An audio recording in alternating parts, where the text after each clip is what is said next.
My name's Don, Brother Jeff. We're here to tell a tall tale of catching a fish. A fish story that's this big. So it started out, as you can see, this giant fish in the our parking lot over here. And what happened? Well, I saw the ad and I mentioned to Don, it's like, hey, here's an ad for the fish sign. The gentleman who was renting the former Don the Beachcombers, Amaret from the Himalayan Grill. And Don the Beachcombers closed down in 2018. I had previously lived behind Don the Beachcombers from like 2013 onward. So I was very familiar with the place, and that gave us the whole Tiki experience. He was a local. So when we approached Amaret, he was told that the city of Huntington Beach had told him to take the sign down, that it was, a hazard and could fall. Well, first of all, we said we'll take it, not knowing anything else. It looked like maybe it was 12 feet long. You know, when it's that far up, you just don't get a good perspective. So then we went over there on another day, and I measured the distance between the posts. Well, the posts were 10 feet apart, not 7 or 8 feet. So then I scaled that up, and it's like, oh, this sign is 30 feet long, 14 feet high. And, it's like, how do we even get this out of there? Let alone where we're going to put it. And then it kind of got to be like, this was a quest. It was an absolute quest now. We could get it, so we're going to go for it. So we look up at this thing. Now we know 30 feet long, and we have maybe enough room in our parking lot to even put it there. Of course, we don't care. It's the least of our problems. We're just going to get this darn thing. So we start calling around. Oh, well, we need a crane. So we start getting numerous quotations on getting the sign down. And $15,000, $12,000, $10,000, $22,000. And of course, we're looking at each other going, well, that's not in our wheelhouse here. So we kind of just asked everybody we knew. You know somebody that can help us out and save this sign? And so about a week after we started our fishing expedition, to find a crane operator, I get a call, and I don't even know the person. It's probably good that I don't know the person. Calls us up and says, hey, I can be there on Saturday morning at 6 a.m. bring $3,500 cash. It's my boss's crane. I'm not telling him anything, and I don't want to go get a permit or anything. We're just going to take it. I said, done deal.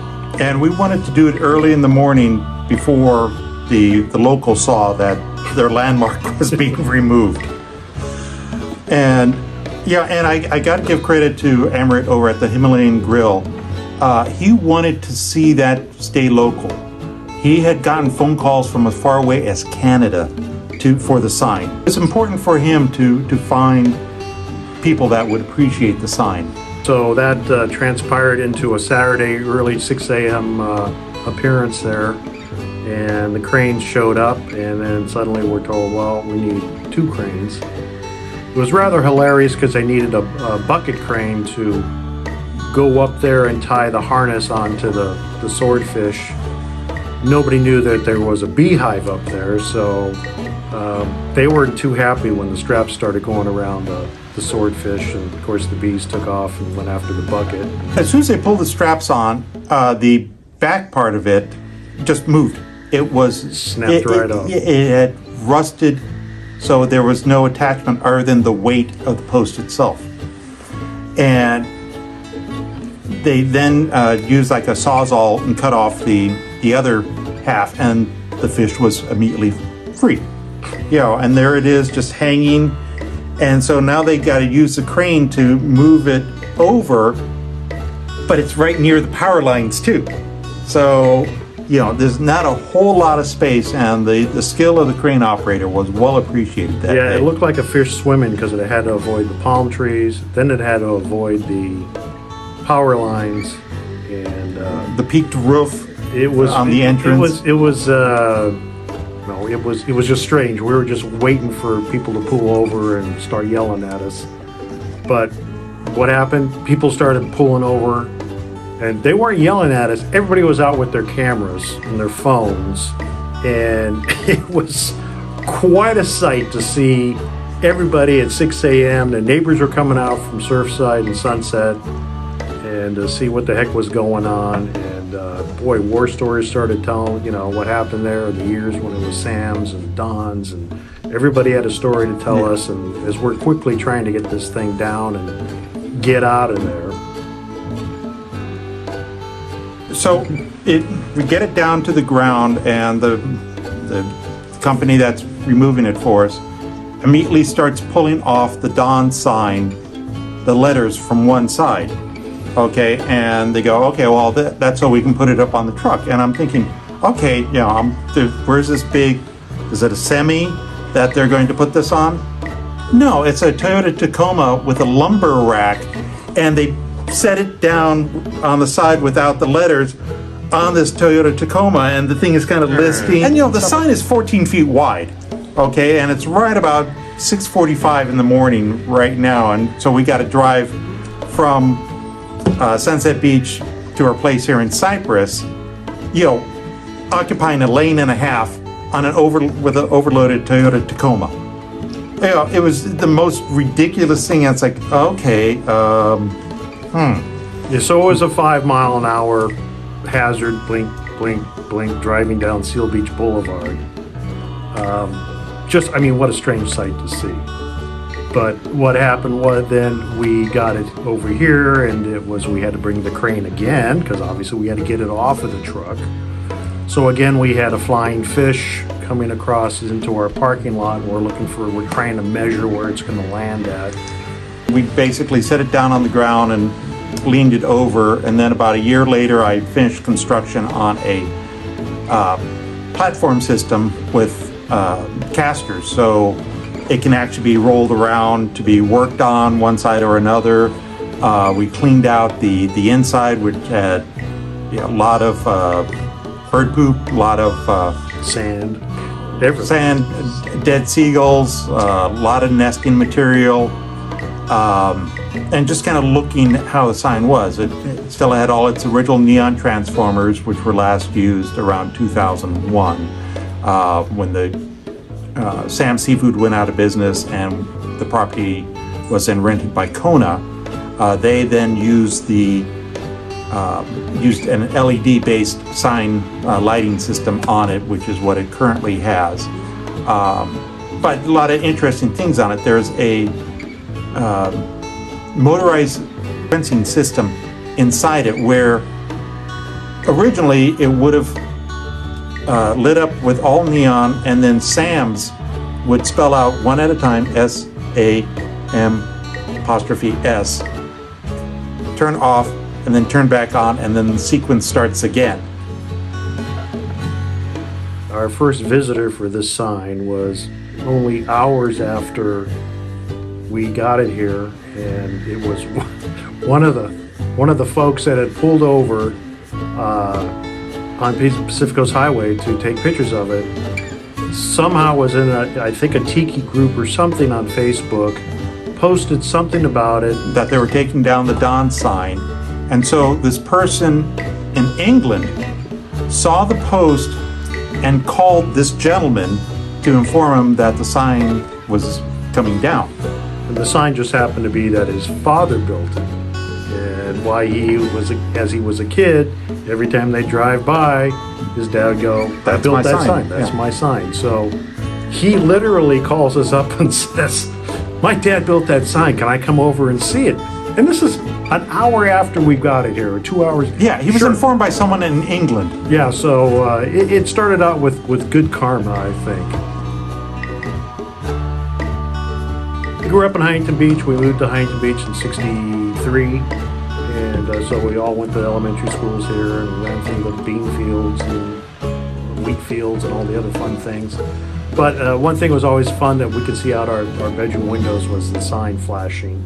Yeah, over the years. So we, close to our heart there that somebody had to save it.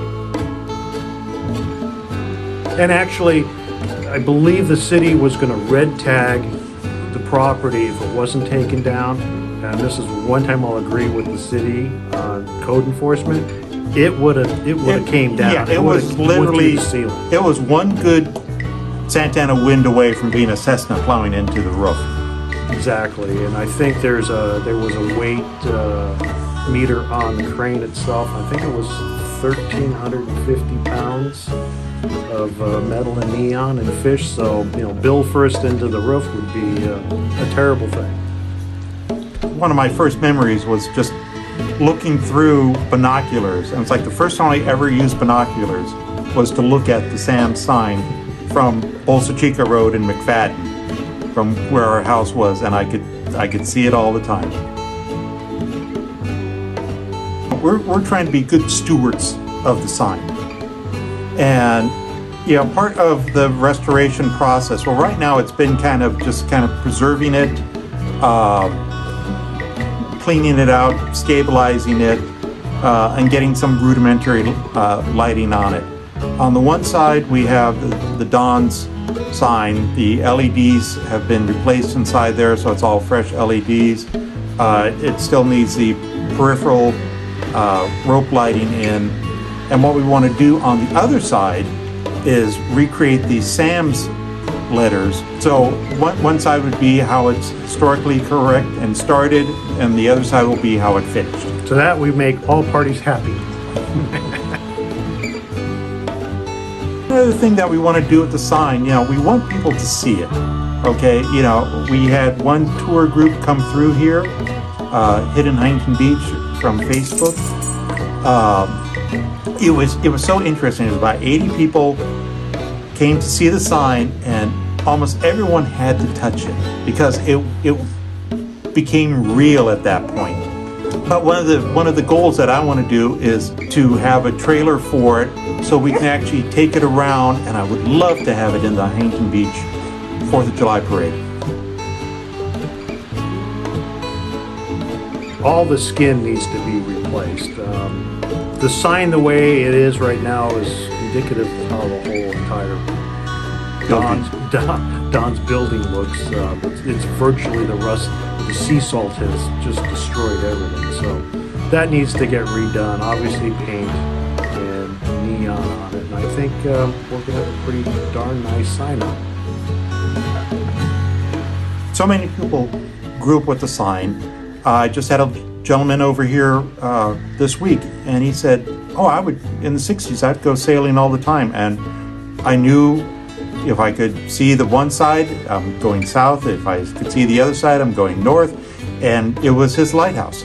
It was his beacon. Yeah, I mean, that's how you got your way to Huntington Harbor in the evening. You just looked for the sign. There wasn't anything else. So, as a navigational point on the coast, that was it. Yeah. And, it's not the, welcome to Las Vegas sign, but it's the closest thing we have around here for that. The first one that I've seen that actually had a swordfish shaped sign was probably in 1932 when that went up, and that sign I think lasted through 59 when the original place burned down. Atomic Neon in Long Beach made this sign, and in 1960, and I think it was put up either in late 60 or 1961. Well, part of the overall package is to making this sign mobile. Okay, and so it's going to take a custom designed trailer, custom built, because it's going to need to actually lift up the sign for transport so there's enough clearance, and then lower it down, and also have the kind of stability that it has, that it needs for wind events and anything like that. So even when it's on display, that it's secure. So it needs some outriggers on it. So that alone can easily be $10,000 right there.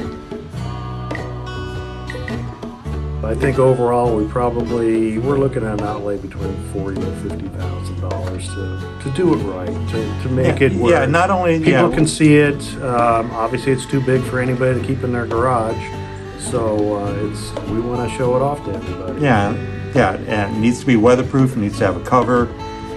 needs to have all the, not only the lighting done and everything, but even just a power source, a little generator for it and stuff like that. So it's all self-contained.